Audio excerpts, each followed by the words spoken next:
तो चलिए अब हम लोग क्लास 12 के फिजिक्स के यूनिट 1 का सेकेंड पार्ट है इलेक्ट्रिक पोटेंशियल एंड कैपेसिटेंस। तो उस चैप्टर का हम लोग स्टार्टिंग करते हैं। तो स्टार्टिंग में हम लोग को सबसे पहले इलेक्ट्रिक पोटेंशियल के बारे में पढ़ना है। तो हम लोग इलेक्ट्रिक पोटेंशियल मतलब विद्युत विभव को समझते हैं। तो विभव क्या होता है, तो मान लो आपको यहाँ पर एक क्यू चार्ज दिया है और क्यू चार्ज का ये इतना बड़ा एक विद्युतीय क्षेत्र हो गया। ठीक है, तो इस विद्युतीय क्षेत्र में हम लोग अनंत से क्या करेंगे, तो एक टेस्ट चार्ज को परीक्षण आवेश क्यू नोट को लाएंगे। परीक्षण आवेश कहने का मतलब होता है +1 अमाउंट। और ये टेस्ट चार्ज या परीक्षण आवेश कहाँ रखा हुआ है, तो अनंत पर रखा हुआ है। तो हम लोग को अनंत से इस टेस्ट चार्ज को परीक्षण आवेश को विद्युतीय क्षेत्र के किसी बिंदु ए बी या सी कोई बिंदु हो, तो किसी बिंदु तक लाने में जो भी कार्य करना पड़ता है उसी कार्य को हम लोग विद्युतीय विभव कहते हैं। क्लियर। तो सीधा समझिए विद्युत विभव क्या हुआ। तो यहाँ पर आपको एक क्यू चार्ज दिया था, तो इस क्यू चार्ज का ये विद्युतीय क्षेत्र हो गया। इस विद्युतीय क्षेत्र में हम लोग अनंत से एक टेस्ट चार्ज को या इकाई धनावेश को लाए। इस इकाई धनावेश को अनंत से विद्युतीय क्षेत्र के किसी बिंदु तक लाने में जो भी कार्य करना पड़ता है इसी कार्य को हम लोग विद्युतीय विभव कहते हैं। अब उठता है क्वेश्चन कि यहाँ पर हम लोग इकाई धनावेश को विद्युतीय क्षेत्र के अंदर क्यों लाए, इकाई धनावेश ही क्यों लाए, ठीक है, और अनंत से ही क्यों लाए। ठीक है, किसी अदर प्लेस से आपके घर से मेरे घर लाने में क्या प्रॉब्लम था भाई, अनंत से मेरे घर आने में क्या प्रॉब्लम था। तो इस टाइप का और भी क्वेश्चन बनता है, तो हम लोग सभी क्वेश्चन को बारी बारी से देखने वाले हैं। तो इस टाइप का और भी क्वेश्चन बनता है, तो हम लोग सभी क्वेश्चन को बारी बारी से देखने वाले हैं। तो पहला क्वेश्चन था कि इकाई धनावेश क्यों लाए। तो इकाई धनावेश लाने का रीज़न यही होता है कि पॉजिटिव चार्ज में खुद से वर्क करने का एबिलिटी होता है, क्षमता होता है, इसलिए हम लोग पॉजिटिव चार्ज लेते हैं। और अब इकाई मतलब यूनिट क्यों लेते हैं, तो इकाई या यूनिट लेने का रीज़न यही है, हम लोग किसी भी टर्म को एक्सप्लेन करते हैं तो एक्सप्लेन या व्याख्या करते टाइम हम लोग को कुछ फंडामेंटल, कुछ मूल टर्म को मानना पड़ता है। जैसे आप मैथमेटिक्स पढ़ते हो, तो मैथमेटिक्स में आपको 0 से लेकर जो 9 तक का नंबर है वो किसी पर डिपेंड नहीं करता है। बाकी जो भी नंबर वो 0 से लेकर 9 तक के नंबर से बना है। जैसे मान लो हम लिखे 15, तो 15 कहने का मतलब वो 1 और 5 से बना है। हम लिखे 12, तो वो 1 और 2 से बना हुआ है। तो 1 इंडिविजुअल है, 1 अकेला है, या किसी के मिलने से नहीं बना है। 2 भी अकेला है या किसी के मिलने से नहीं बना। लेकिन जब 12 या 12 लिखते हैं तो वो दो संख्या के मिलने से बना है। क्लियर। तो जैसे मैथमेटिक्स में आपको 0 से लेकर 9 तक का संख्या मूल संख्या है, इसी टाइप से किसी भी टर्म को परिभाषित करने के लिए, व्याख्या करने के लिए हम लोग को कुछ मूल टर्म को मानना पड़ता है। तो वो मूल टर्म सामान्यतः इकाई होता है। जैसे आप इससे पहले वेग के बारे में पढ़े हैं, विस्थापन के बारे में पढ़े हैं, तो वहाँ भी आपको इकाई मानना पड़ता है। वेग के बारे में क्या पढ़े आप, कि विस्थापन में परिवर्तन के दर को वेग कहते हैं। तो वहाँ दर कहने का मीनिंग क्या, 1 सेकेंड में कितना परिवर्तन हुआ, तो वहाँ भी 1 सेकेंड है। वही बात यहाँ पर भी आपको इकाई लिया गया। और धनावेश क्यों लिया गया, क्योंकि धनावेश में, पॉजिटिव चार्ज में खुद से कार्य करने का क्षमता होता है। और अनंत से क्यों लाया गया, तो अनंत से लाने का रीज़न होता है कि वहाँ उसका वर्क डन शून्य हम लोग आसानी से मान सकते हैं। और शून्य मानने का यहाँ पर थाउट ये होता है कि जैसे मान लीजिए अभी हमारे पास कुछ रुपया है, ठीक है, और आपने 500 रुपीज़ दिया, तो बताओ मेरे पास टोटल कितना रुपीज़ हुआ, आपको नहीं मालूम होगा। क्लियर। मेरे पास कुछ रुपया है लेकिन कितना है वो आपको नहीं मालूम है। और आपने 500 रुपीज़ दिया, तो मेरे पास टोटल कितना रुपया हुआ वो आपको नहीं मालूम है। ठीक है।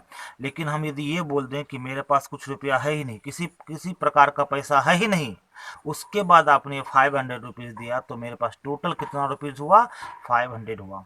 तो 500 आप आसानी से कब बोल दिए, तो जब मेरे पास जीरो था। ठीक है। उसी टाइप से इन्फिनाइट पर किसी ऑब्जेक्ट का जो वर्क डन होता है या उसका जो वैल्यू होता है, उसका स्ट्रेंथ होता है, वो जीरो होता है। इसलिए हम लोग इन्फिनाइट से ही कैलकुलेट करते हैं। ठीक है।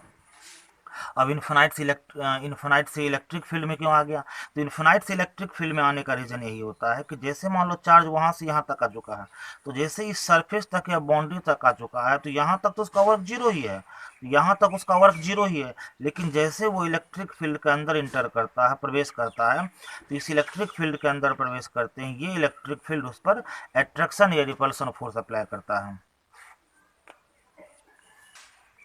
तो ये इलेक्ट्रिक फील्ड इस चार्ज पर अट्रैक्शन या रिपल्सन फोर्स अप्लाई करता है। तो फोर्स किसी भी टाइप का अप्लाई हो, एफ होगा ही। या तो अट्रैक्शन फोर्स होगा या रिपल्सन फोर्स होगा। और चूंकि चार्ज यहाँ के बाद कुछ डिस्प्लेसमेंट मतलब विस्थापन तय करके पॉइंट ए तक पहुँचता है, चार्ज या आवेश कुछ विस्थापन या डिस्प्लेसमेंट तय करके पॉइंट ए तक पहुँचता है। तो यहाँ से यहाँ का डिस्प्लेसमेंट आपको एस हो गया, तो डिस्प्लेसमेंट भी हो गया, ठीक है। और आप इससे पहले पढ़ चुके हो, force vector physical quantity, displacement vector physical quantity, और जब दोनों यहाँ पर आएगा तो यहाँ पर वर्क होगा। क्लियर। तो यदि चार्ज इलेक्ट्रिक फील्ड में आएगा उस कंडीशन में ही उस पर फोर्स अप्लाई होगा, ठीक है। और डिस्प्लेसमेंट तो वैसे ऑलवेज होगा, बट इलेक्ट्रिक फील्ड में आने पर ही उस पर फोर्स अप्लाई होगा, ठीक है।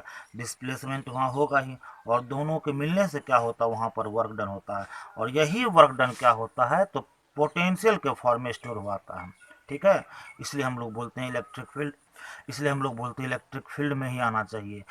यदि ये चार्ज इलेक्ट्रिक फील्ड से बाहर एक पॉइंट बी पर आ गया, तो यहाँ पर आने पर वो किसी भी टाइप का अट्रैक्शन या रिपल्सन फोर्स को फील नहीं कर पाएगा। तो यदि हम लोग वहाँ एफ डॉट एस लिखेंगे तो एफ का वैल्यू 0, और एस तो यहाँ रहेगा ही, ठीक है। तो 0 इंटू एस यहाँ पे क्या होगा, 0 होगा।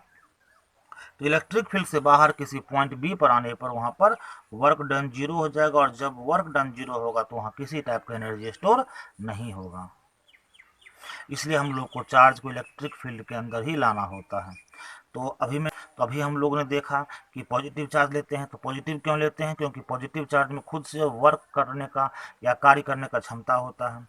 यूनिट चार्ज मतलब 1 क्यों लेते हैं, तो 1 एक फंडामेंटल टर्म है। इन्फिनाइट से क्यों लाते हैं, तो क्योंकि इन्फिनाइट पर वर्क डन या उसका वैल्यू 0 होता है, ठीक है। इन्फिनाइट से क्यों लाते हैं, क्योंकि इन्फिनाइट पे कार्य या उसका क्षमता 0 होता है।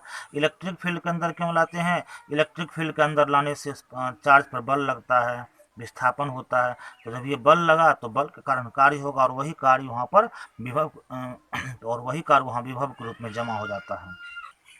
तो ये रहा आपको विभव का परिभाषा। तो जैसा जैसा मैंने बताया था उसी के अकॉर्डिंग यहाँ पर परिभाषा लिखा है कि इकाई धनावेश को अनंत से विद्युतीय क्षेत्र के किसी बिंदु तक लाने में किए गए कार्य को विभव कहते हैं। क्लियर। इकाई धनावेश को अनंत से विद्युतीय क्षेत्र के किसी बिंदु तक लाने में किए गए कार्य को हम लोग विद्युत विभव कहते हैं, और इसको हम लोग भी द्वारा सूचित करते हैं, और इसका एसआई मात्रक क्या होता है, वोल्ट होता है। और भी का फॉर्मूला क्या होता है, डब्ल्यू बाय क्यू नॉट। यहाँ पर क्यू नॉट क्या हो गया, तो इकाई धनावेश हो गया। इकाई धनावेश कहने का मतलब जिसको हम लोग अनंत से लाए हैं। और डब्ल्यू क्यों आ गया, तो इकाई धनावेश को लाने में जो भी कार्य करना पड़ा तो वही कार्य यहाँ पर डब्ल्यू हो गया, ठीक है। तो कार्य डब्ल्यू हो गया, क्यू नॉट इकाई धनावेश हो गया, और भी क्या हो गया, विभव हो गया। और विभव एक अदिश भौतिक राशि है, इसलिए यहाँ पर लिखा गया है कि यह एक अदिश भौतिक राशि है। तो चलिए अब हम लोग देखते हैं विभवांतर क्या है। तो नाम ही है इसका विभवांतर, और इसको जब हम लोग संधि विच्छेद करेंगे तो संधि विच्छेद करने पे इसका मीनिंग निकलता है विभव का अंतर। तो सिंपल शब्द में हम लोग बोल सकते हैं विभव के अंतर को विभवांतर कहते हैं, ठीक है। और वही बात आपको यहाँ पर फिगर में दिख रहा है, ये आपको क्यू चार्ज है, क्यू चार्ज का ये विद्युतीय क्षेत्र हो गया। इस विद्युतीय क्षेत्र में यहाँ पर पॉइंट ए है, उस पॉइंट ए का जो विभव वो भी हो गया। यहाँ पॉइंट बी है, पॉइंट बी का विभव भी हो गया। अब यदि हम लोग पॉइंट ए के विभव और बी के विभव का तुलना करेंगे, अंतर करेंगे, घटाएंगे, ठीक है, तो घटाने पर जो भी निकलेगा वही आपको विभवांतर आ गया, क्योंकि परिभाषा में क्लियर बोला गया विभव का अंतर। तो पॉइंट ए का विभव भी ए, पॉइंट बी का विभव भी, जो इसका अंतर होगा वही विभवांतर होगा। तो पॉइंट ए का विभव भी ए, पॉइंट बी का विभव भी, जो इसका अंतर वही क्या होगी, विभवांतर। और इस विभवांतर को हम लोग डेल्टा भी द्वारा सूचित करते हैं। तो ध्यान रखें आप, जहाँ विभव आएगा तो विभव का संकेत सिर्फ और सिर्फ भी होगा, ठीक है, और विभवांतर का संकेत आपको डेल्टा भी होगा। सामान्य अर्थ में लोग भी और भी का मतलब विभव भी समझता है, विभवांतर भी समझता है, बट उसका टोटल डिटेल करने पर भी का मीनिंग सिर्फ विभव होता है और डेल्टा भी का मीनिंग विभवांतर होता है। तो वही आपको यहाँ लिखा भी गया है कि विद्युतीय क्षेत्र के अंदर किसी दो बिंदु के विभव के अंतर को विभवांतर कहते हैं, और विभवांतर का सिंबल क्या हो गया, डेल्टा भी। मतलब इसे डेल्टा V द्वारा सूचित किया जाता है और इसका SI मात्रक वोल्ट होता है। वोल्ट तो विभव का मात्रक भी वोल्ट और विभवांतर का मात्रक भी वोल्ट। जैसे सिंपल शब्द में समझिए, आपको बोला गया कि आपके गाड़ी का चाल 10 मीटर प्रति सेकेंड है। तो गाड़ी का चाल कितना है? 10 मीटर प्रति सेकेंड। तो किस में हुआ? तो मीटर प्रति सेकेंड में हुआ। जैसे आपको बोला गया आपके गाड़ी का चाल 10 मीटर प्रति सेकेंड है और बाद में उसका चाल घटकर हो गया 3 मीटर प्रति सेकेंड। ठीक है, तो चाल में कितना का अंतर हुआ? तो चाल में 7 मीटर प्रति सेकेंड का अंतर हुआ। तो पहले का चाल मीटर प्रति सेकेंड में है, बाद का चाल मीटर प्रति सेकेंड में है और घटा कर क्या निकला? वो भी मीटर प्रति सेकेंड में ही निकला। तो जब यहाँ पर चाल घटाकर मीटर प्रति सेकेंड में निकला है, तो उसी प्रकार से विभव को घटाकर भी, ठीक है, वोल्ट में ही निकलेगा, क्योंकि इस विभव का मात्रक वोल्ट, इसका मात्रक वोल्ट, और यहाँ घटाकर भी जो निकलेगा वो भी वोल्ट में ही काउंट होगा। ठीक है,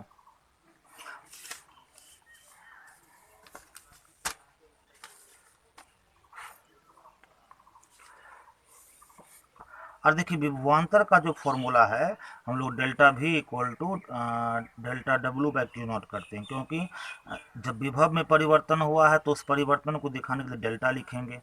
तो डेल्टा V का मतलब हुआ विभव में परिवर्तन, और जब विभव में परिवर्तन होगा तो कार्य में भी परिवर्तन होगा। तो कार्य में परिवर्तन को दिखाने के लिए डेल्टा W आ गया।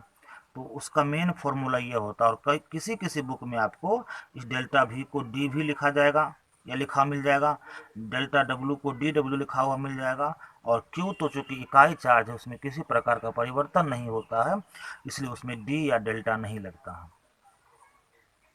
और एक और ध्यान रखें कि विभव की तरह विभवांतर भी एक अदिश भौतिक राशि है। तो विभव की तरह विभवांतर भी एक अदिश भौतिक राशि है।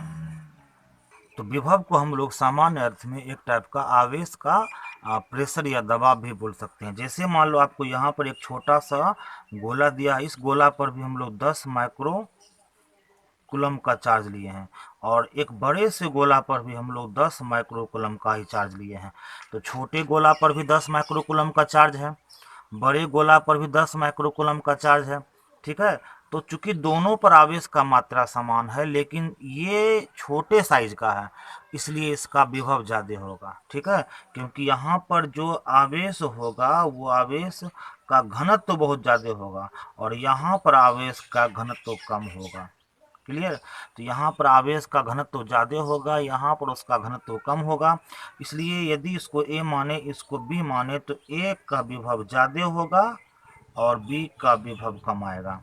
तो सिंपल सी बात समझिए, विभव को हम लोग एक प्रकार का आवेश का दबाव या प्रेशर भी कह सकते हैं। और इसी प्रश्न में यदि आपको ऐसा दिया जाए कि दोनों गोला को हम लोग एक चालक तार द्वारा जोड़ देंगे, तो चालक तार द्वारा जोड़ने पर छोटे गोला से आवेश बड़े गोला में जाएगा, क्योंकि दोनों का विभव बराबर नहीं है, एक का विभव ज़्यादा है और आवेश का प्रवाह हमेशा उच्च विभव से निम्न विभव की ओर होता है, इसलिए आवेश गोला A से गोला B की ओर जाएगा।